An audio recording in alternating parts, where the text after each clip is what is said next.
여러분이 시작하신 잔치는 잘 되고 계십니까? 우리의 삶에 우리가 시작하는 잔치들이 있습니다. 하지만 그 모든 잔치들은 결국은 끝을 만나게 되어 있습니다.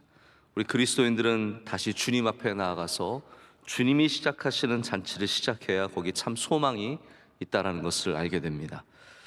그리스도인이 된다는 것은 우리가 이제는 믿음의 소망을 갖는다는 말입니다. 믿음의 소망이라고 하는 이유가 있습니다. 왜냐하면 예수님을 믿는다고 그냥 소원이 생기는 것은 아니기 때문입니다. 예수님을 믿으면 희망사항이 그냥 생긴다는 말도 아닙니다. 우리가 하나님의 자녀로 이제 부르심을 받아 살아가는 삶이 복되기 때문에 우리 안에 그 복된 삶으로 말미암아 생기는 믿음의 소망이 있다는 말입니다. 그래서 예수님을 믿은 다음에 소원과 소망이 생기는 분들이 많이 있습니다.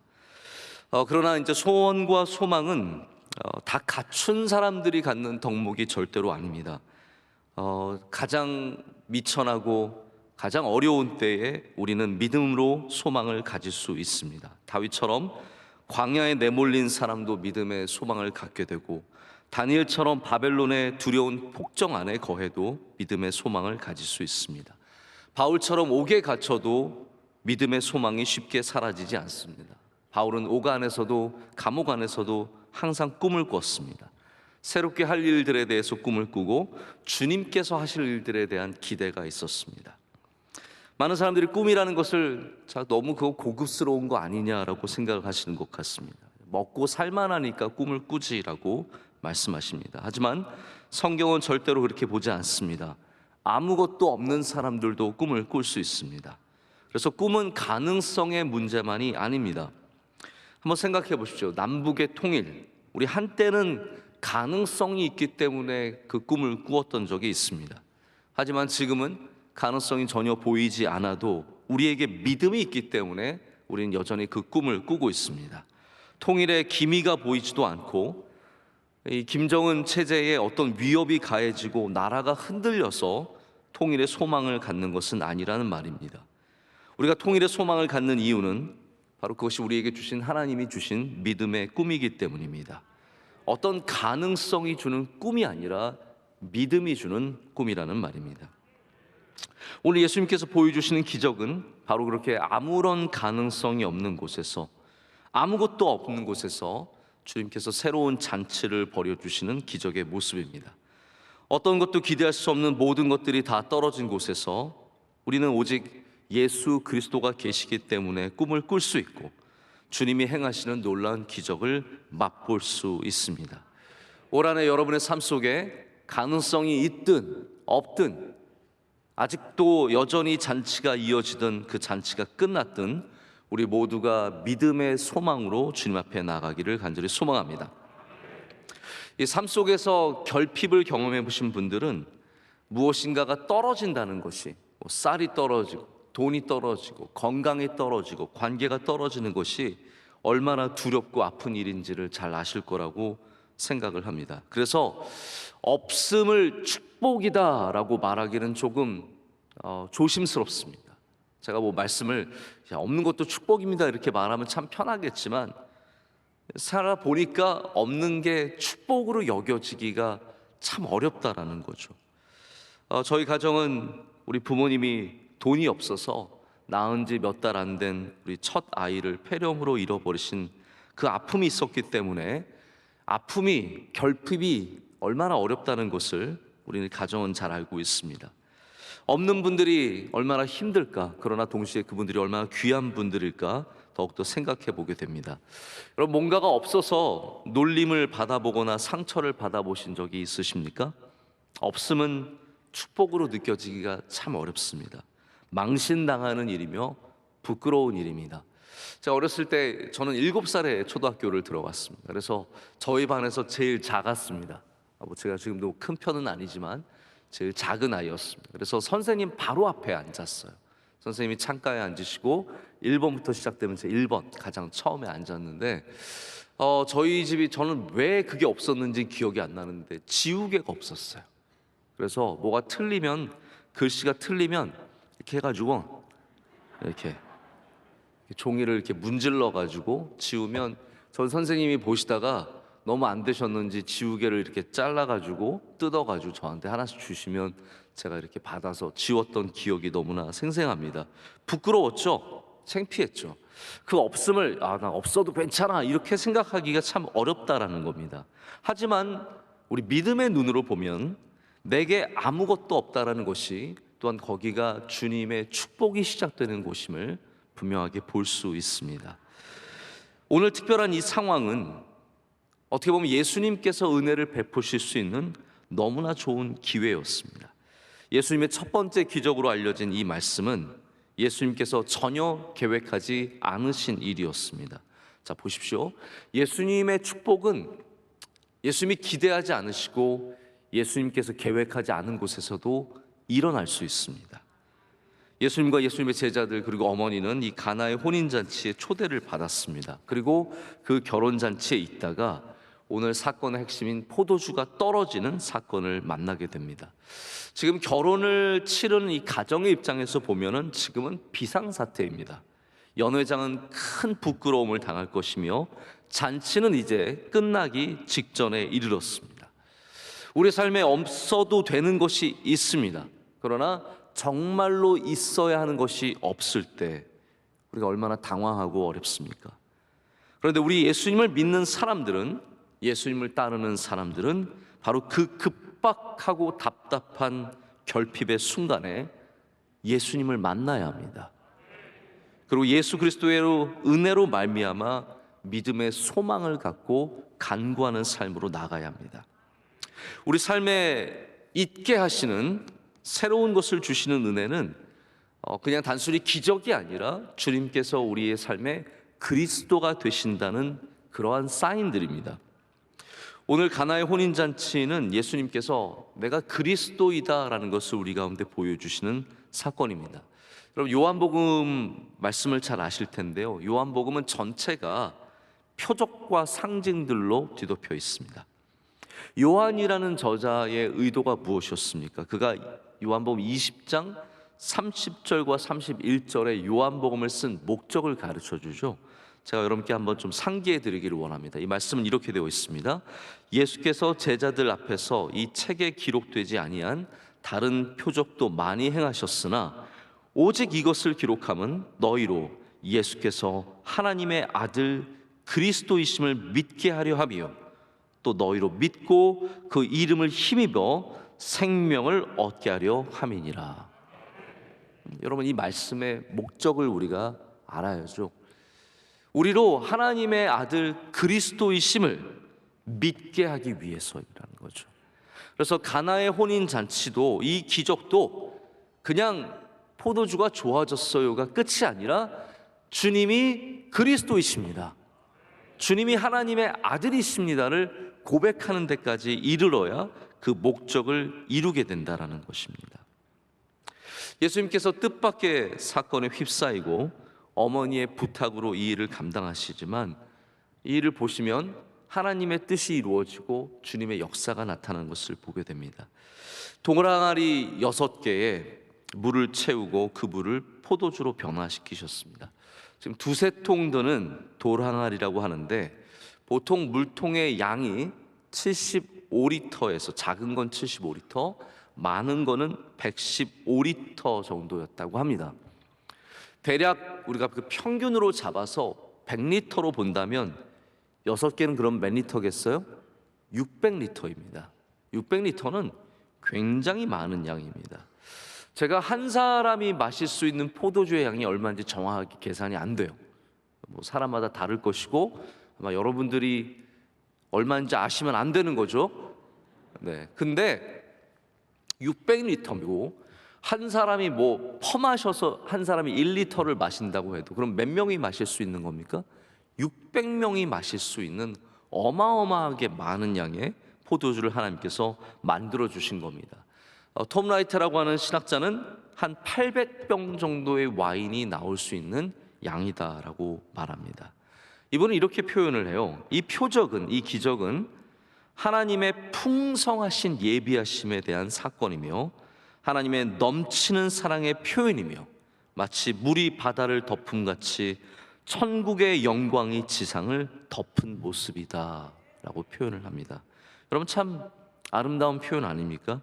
그러니까 하나님께서 우리에게 은혜를 주실 때는 아주 밑바닥에 찰랑거릴 정도의 은혜를 주시는 것이 아니라, 보십시오, 600리터 많은 사람들이 먹고도 남을 정도의 넘쳐남의 은혜를 주신다라는 겁니다.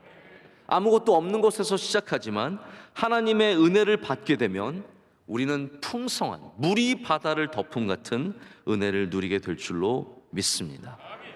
이 모든 일들이 벌어지는 과정들이 있습니다. 제가 오늘 그 순서대로 좀 잠깐 생각을 해보고자 합니다. 첫 번째 단계는 결핍입니다. 자, 우리의 삶 가운데 결핍을 한번 생각을 해보십시오. 무엇이 없으십니까? 무엇이 필요하십니까? 올 한해 여러분의 그 모든 결핍의 자리에 예수 그리스도의 그리스도 되심의 역사가 일어나시기를 축복합니다. 결핍은 예수님을 만날 수 있는 참 좋은 기회입니다. 내가 무엇인가가 없어서 주님 앞에 나오신 경험이 있으시죠? 아마 지금도 없기 때문에 주님 앞에 나오신 분들이 많이 계실 겁니다. 결핍은 풍요보다 더 믿음과 가까운 자리입니다. 풍요는 우리를 주님으로 떠나게 하는 일들이 많이 있지만 결핍은 주님 가까이 불러주는 일들이라는 것이죠. 사무엘을 얻은 한나는 그 결핍의 과정을 통해서 하나님 앞에 눈물로 기도했으며 그로 인해서 한 나라의 가장 귀한 지도자였던 사무엘을 얻게 되었습니다. 만약 그 결핍이 없었다면 한나가 그렇게 열심히 기도했을까요? 하나님이 주시는 새로운 포도주 이 사무엘을 맛보았을 수 있었겠습니까? 다윗은 적은 많았는데 돕는 사람은 없었습니다. 그래서 그 하나님 앞에 결핍을 들고 나아갔습니다. 늘 하나님 앞에 적이 왜 이렇게 많습니까? 저를 돕는 자는 없습니다. 저는 없는 게 많습니다라고 노래하며 하나님께 나아갔습니다. 그런데 하나님은 아무것도 없는 다윗에게 온 나라를 맡겨주셨습니다. 새로운 잔치는 다윗이 만들어낸 것이 아니라 하나님께서 주신 겁니다. 우리의 삶의 새로운 잔치는 내가 만들어내는 것이 아니라 나에게 없는 것을 갖고 주님 앞에 나아가는 자들이 그리스도의 은혜로 얻게 되는 것인 줄로 믿습니다. 그래서 교회는 이 세상의 없음의 상황, 이 결핍의 모습들을 복음과 잘 연결시킬 수 있어야 합니다. 미국의 아틀란타 지역에 노스포인트라고 하는 교회가 있는데요, 이 교회는 새로운 신자들에 집중하는 교회입니다. 저는 그런 면에서 우리 교회도 이 교회의 모습을 좀 많이 닮아갔으면 좋겠다라는 생각을 갖고 있습니다. 정말 복음을 전하고 주님을 알지 못하는 사람들을 교회로 데려오는 그 일에 집중해야 합니다. 모든 시설과 교회의 프로그램들이 새로운 그리스도인들을 만들어내고 배출하는 일에 목적을 두고 있습니다. 그래서 이 교회는 전도하는 게 아니라 초청합니다. 늘 사람들을 교회로 초청합니다. 예수님께서도 사실은 전도하셨다기보다는 하나님의 나라로 계속해서 끊임없이 초청하셨거든요. 근데 이분들이 갖고 있는 전도, 이 초청의 중요한 어떤 배경이 되는 생각이 있어요. 그게 뭐냐면 세 개의 없음이에요. Three nots라고 하는 것입니다. 믿는 사람들을 초청할 때 중요한 단어라고 이 담임 목사인 앤디 스탠리 목사님이 소개를 합니다. 여러분께도 지난번에 언젠가 말씀드린 적이 있을 거예요. 다시 한번 상기해 보시길 바랍니다. 이 세 가지가 없는 것의 가장 중요한 모습들이고, 이 없을 때 우리는 그들을 복음과 연결시켜 줄 수 있어야 된다는 말이에요. 첫 번째 없음이 뭐냐면 믿음의 없음입니다. 우리 사람들에게 교회 다니세요? 저 교회 안 다녀요. 저 예수님 모르는데요. 예배가 뭐예요? 저는 교회인 될 생각도 없고 관심도 없어요. 저는 교회 한 번도 가본 적 없어요. 여러분, 그게 기회라는 겁니다. 그게 노가 아니라 그 없음이 믿음이 생길 수 있는 너무나 좋은 기회라는 거죠. 두 번째는 뭐냐면 저는 어려움이 많아요. 저는 힘든 게 많아요. 저는 없는 게 많아요. 남편이 직장을 잃었습니다. 건강이 문제가 생겼습니다. 아이들이 문제가 생겼습니다. 물질적으로 어렵습니다. 바로 그 없음과 결핍이 복음과 연결될 수 있는 중요한 포인트라는 거죠. 세 번째는 저는 준비가 안 돼 있어요 라는 말이라고 합니다. 저는 준비가 없어요. 저 명일동에 왔는데 여기 새로 재건축이 되어서 이쪽으로 이사를 왔는데 저는 뭘 해야 될지 모르겠어요. 동네를 모르겠어요. 어느 학교를 보내야 할지, 어디에 가서 뭘 사야 할지, 이 동네에 뭐가 있는지 모르겠어요. 그럴 때 우리는 뭐 해야 합니까? 여기는 명성교회가 있어요. 여기는 교회가 있어요. 한번 우리 교회 와보세요. 우리 교회 오면 다 알게 돼요. 명일동에 오면 명성교회를 알아야죠. 이렇게 없는 것에 대해서 우리가 믿음과 교회와 복음과 연결시켜 줄 수 있어야 된다는 거죠. 그래서 없음은, 이 결핍이라는 것은 우리를 주님께로 인도하는 길입니다. 근데 많은 사람들은 없어서 주님께로 가기보다는 없기 때문에 불평하죠. 없음이 예수님과 연결되기보다는 없음이 불평과 연결되기가 참 쉬운 것 같습니다. 우리는 그 예를 어디서 봅니까? 바로 이스라엘 사람들이 광야에서 불평하는 모습에서 보게 됩니다. 하나님께서 그들을 애굽에서 인도에 내어 주시고 아무것도 없는 광야에서 먹을 것이 없어서 만나를 주시고 그들에게 그늘을 만들어 주시고 따뜻한 불기둥으로 저녁에 인도해 주셨음에도 불구하고 그들은 하나님 앞에 없음 때문에 끊임없이 불평하게 되죠. 여러분, 이 시대는 불평하는 시대입니다. 불평해야 오히려 대접을 받는 시대입니다. 백화점 가서 불평해야 손님 이러면서 잘 대접을 해주고, 식당 가서 불평을 해야 주인들이 잘 대접해주는 시대인 것 같습니다. 제가 예전에 제 우버 점수를 보여드린 거 기억이 나실지 모르겠는데, 미국에 가면은 이제 택시 같은 우버라는 게 있어서 앱으로 누군가를 부르면 와서 데려다 주는 거죠. 피차 점수를 매깁니다. 저도 운전자의 점수를 매기고 운전자도 손님의 점수를 매겨요. 그래서 몇 년이 지나면서 제 점수가 매겨졌는데 저는 그걸 몰랐어요. 알고 보니까 5점 만점에 4.5밖에 안 되는 거예요. 저는 이걸 견딜 수가 없었어요. 내가 4.5라니. 내가 나처럼 친절한 사람이, 나처럼 팁을 잘 주고 나처럼 성실한 사람이 4.5라니. 제가 굉장히 충격을 받아요. 어떤 놈이 1점을 줬을까? 그것부터 생각이 나면서 제 자신을 돌아보게 되더라고요. 불평하는 사회. 그래서 제가 그 다음부터는 점수를 관리하느라고요, 운전자들에게 얼마나 아부하는지 모릅니다. 안녕하세요 그러고 가서 막 얘기 걸고, 그 다음에 또 팁을 줄 때도 좀 넉넉하게 주고, 점수 관리해서 지금 많이 올랐습니다. 4.8까지 올랐습니다. 5.0 만점을 위해서 가고 있는데 한참을 가야 합니다. 여러분, 사람들은 조금만 마음에 들지 않으면 불평합니다. 근데 여러분, 우리 그리스도인들은 그 불평의 자리에서 불평이 아니라 구함의 자세를 가져야 된다는 거죠. 불평이 아니라 어떻게 우리가 그 안에서 주님께 구할 수 있는, 더 주님과 가까워질 수 있느냐를 바로 그 자리에서 찾을 수 있어야 합니다. 그래서 첫 번째 스텝은 없는 것이지만 두 번째 스텝은 바로 주님께 구하는 것입니다. 3절을 보면 예수님께서, 어머니께서 예수님에게 하는 이야기가 정말로 간결하게 나와 있습니다. 뭐라고 말하냐면요, 저들에게 포도주가 없어요 라고 말합니다. 저는 이게 우리가 해야 할 기도의 핵심적인 모습 중에 하나라는 생각을 갖습니다. 하나님, 저는 없어요. 이게 우리의 기도가 되어야 합니다. 하나님, 저는 지혜가 없어요. 하나님, 저는 믿음이 없어요. 하나님, 저는 용기가 없어요. 하나님, 저는 건강이 없어요. 하나님, 저는 물질이 없어요. 우리의 없음을 주님께 구할 때 주님께서 거기에 응답하실 줄로 믿습니다. 없는 것으로 주님께 나아간 사람이 참 많습니다. 내가 널 쓰겠다 했는데 모세는 하나님, 저 없어요 라고 얘기했습니다. 하나님, 전 말할 줄 몰라요. 저는 없어요. 근데 하나님께서 그에게 있게 하셨습니다. 아론을 주셨고 지팡이를 주셨고 능력을 주셨고 하나님께서 친히 말씀하심으로 말미암아 이스라엘에서 가장 귀한 선지자가 되게 하셨습니다. 예수님 어머니 마리아는 주님께 어떻게 말해야 하는지를 잘 아는 사람이었습니다. 예수님에게 이것저것을 명령하지 않으셨다라는 거예요. 그저 상황을 설명합니다. 예수님께서 모르셨겠습니까? 다 아시는 예수님께서 알고 계셨겠죠.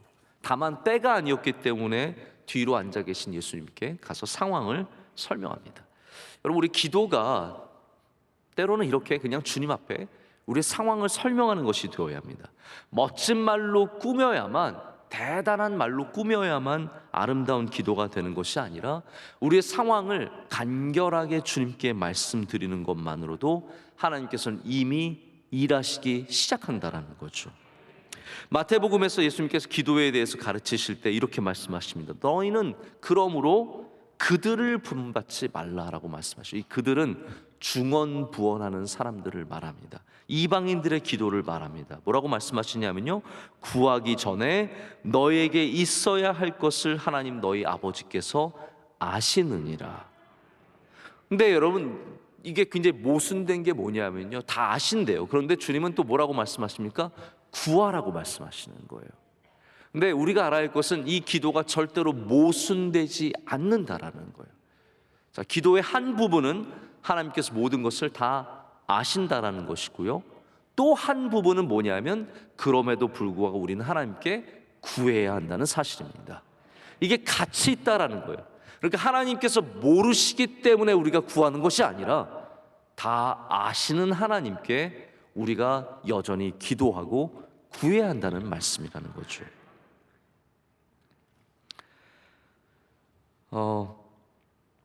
제가 가끔 선교사님들의 편지를 받아보게 되는데요, 선교사님들이 뭐 기도 제목을 쫙 써서 주시는 게 아니라 그냥 삶을 얘기해요. 목사님, 요즘에 이런 일이 있었습니다. 여기에는 이런 사건이 있었어요. 요즘에 저희가 이런 게 없습니다. 여러분, 그게 뭡니까? 그게 다 기도 제목이에요. 삶이 기도 제목이더라고요. 우리가 우리의 삶을, 우리의 없음을, 우리의 있음을, 우리의 연약함을, 우리의 강함을, 우리의 삶에 일어나는 일들을 주님께 구하면 주님께서 은혜를 베풀어 주신다라는 겁니다. 그것이 주님의 마음을 움직인다라는 것이죠.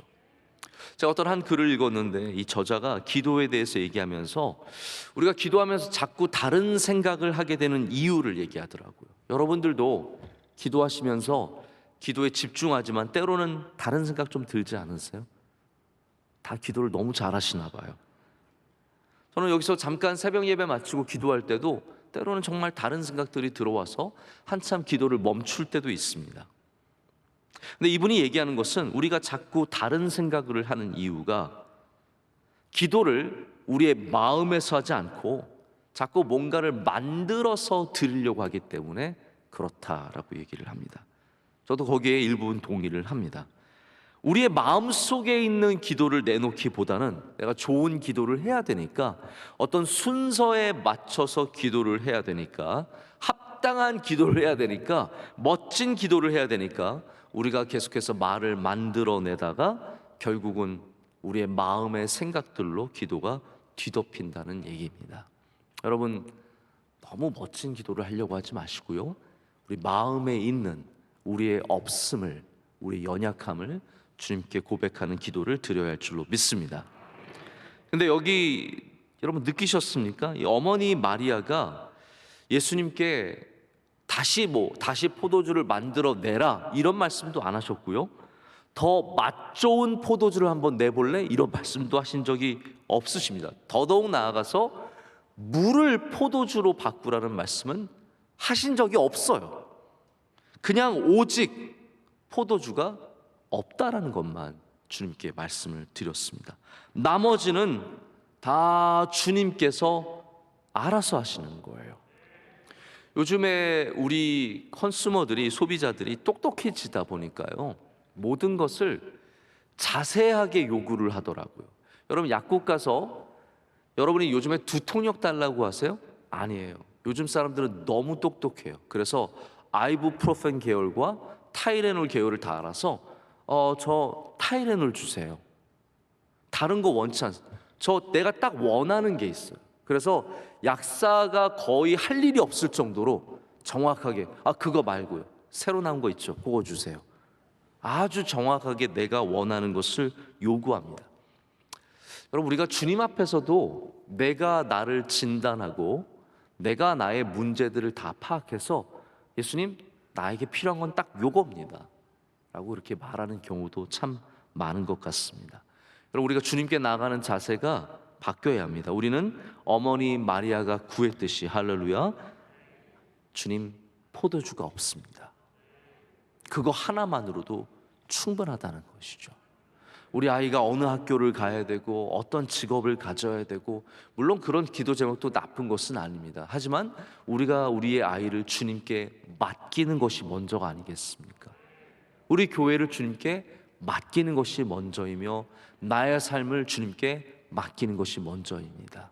그러면 주님께서 합당한 은혜를 우리 가운데 베풀어 주실 줄로 믿습니다.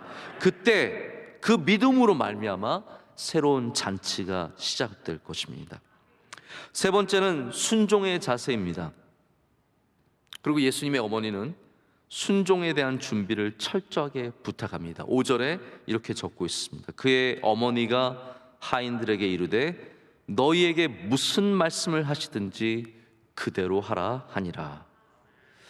웨슬리 뉴비기는 이 말씀, 너희에게 무슨 말씀을 하든지 그대로 하라는 이 말씀을 뭐라고 부르냐면요, 기대에 찬 믿음이라고 부릅니다. 저는 이게 참 멋진 말이라고 생각합니다. 우리 믿음은 어떤 믿음이 되어야 하냐면 기대에 찬 믿음이 되어야 합니다. 순종은 바로 그것이에요.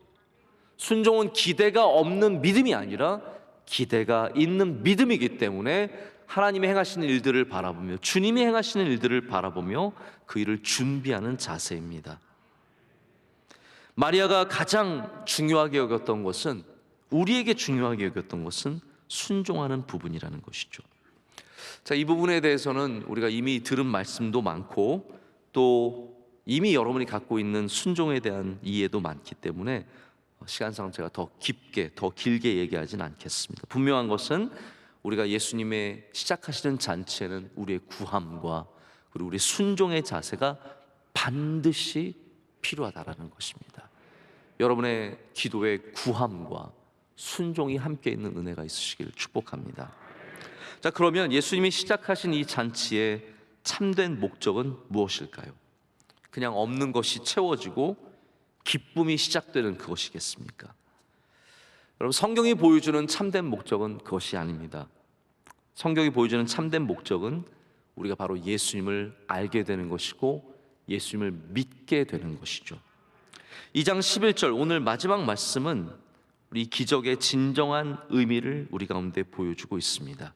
제가 말씀을 한번 읽어보겠습니다. 예수께서 이 첫 표적을 갈릴리 가나에서 행하여 그의 영광을 나타내심에 제자들이 그를 믿으니라.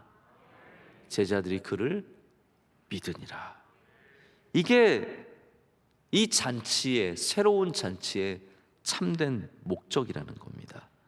우리가 어떤 기도의 응답을 받든 전과 비교할 수 없는 정말 맛있는 포도주를 맛보든 채워져서 넘쳐서 흐르든 어떠한 기적 가운데 있든 우리는 예수님을 만나야 복이 있는 것이고 예수님을 믿어야 복이 있는 것입니다.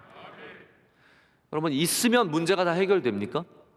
넘쳐나면 우리의 문제가 다 해결된 것입니까? 아닙니다. 예수님이 우리의 삶의 구주가 되셔야 문제가 정말로 해결된 것입니다. 그래서 새로운 잔치는 더 좋은 포도주를 마시는 것이 아니라 참된 기쁨이신 새 포도주를 만나는 것입니다. 예수님께서는 우리 삶의 새 포도주이십니다. 전에 누렸던 기쁨과는 비교할 수 없는 새로운 기쁨이에요. 제가 작년에 우리 성찬식에 대한 말씀의 은혜를 나누면서 포도주에 대한 말씀을 나눈 적이 있는데, 포도주가 무엇을 상징하냐 하면요, 예수님의 보혈이기도 하지만 예수님의 보혈로서 누리는 새 기쁨을 의미하는 것입니다. 우리 개신교인들, 우리 특별히 명성교회 교인들은 포도주의 기쁨을 모르잖아요. 알면 안 돼요. 우리는 포도주가 기쁜지 안 기쁜지 잘 몰라요. 그러나 의미로서는 여러분 아셔야 됩니다. 포도주는 기쁨이에요. 예수 그리스도는 우리에게 참 기쁨이 되신다는 그 말씀을 오늘 우리는 이 말씀 가운데 만나게 된 것입니다. 여러분, 우리는 없는 것 가운데 주님께 나아가야 합니다. 그러면 있음의 기쁨보다 더 큰 기쁨이신 예수님의 기쁨을 누리게 된다는 말씀이죠. 말씀을 맺겠습니다.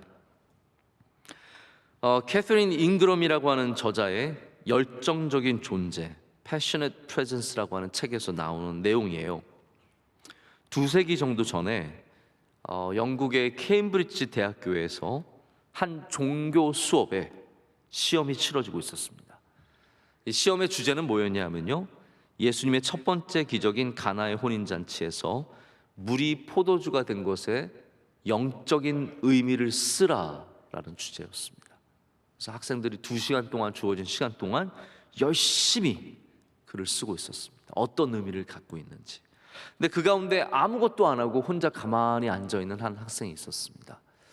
시험관이 보니까 걱정이 되는 거예요. 아무것도 안 쓰고 있는 거예요. 시간이 다 되어가는 건데도 아무것도 안 쓰고 있어요. 그래서 감독관이 한참을 보다가 가까이 가게 되었습니다. 이 학생은 나중에 유명한 시인이 되는 젊은 바이런이라고 하는 시인이었습니다. 학생이 가서 이렇게 얘기했어요. 학생, 이제 정말 몇 분 안 남았어. 조금이라도 쓰는 게 어떨까? 그러자 이제 학생이 그 말에 펜을 하나 들어서 딱 한 줄을 썼습니다. 그리고 냈습니다. 그 한 줄의 글이 나중에 정말로 유명하게 되는 글이죠. 이렇게 되어 있습니다. 제가 먼저 영어로 읽어드릴게요. The water met its master and blushed. 물이 주인을 만나자 얼굴이 붉어졌다. 딱 한 줄이에요. 아마 아시는 분들도 굉장히 많이 계실 겁니다. 유명한 글이죠. 물이 주인을 만나니 얼굴이 붉어졌다. 여러분, 분명한 오늘 말씀의 사실이 무엇입니까? 우리가 우리의 삶의 주인이신 예수 그리스도를 만나면 진정한 변화가 일어난다는 말씀입니다.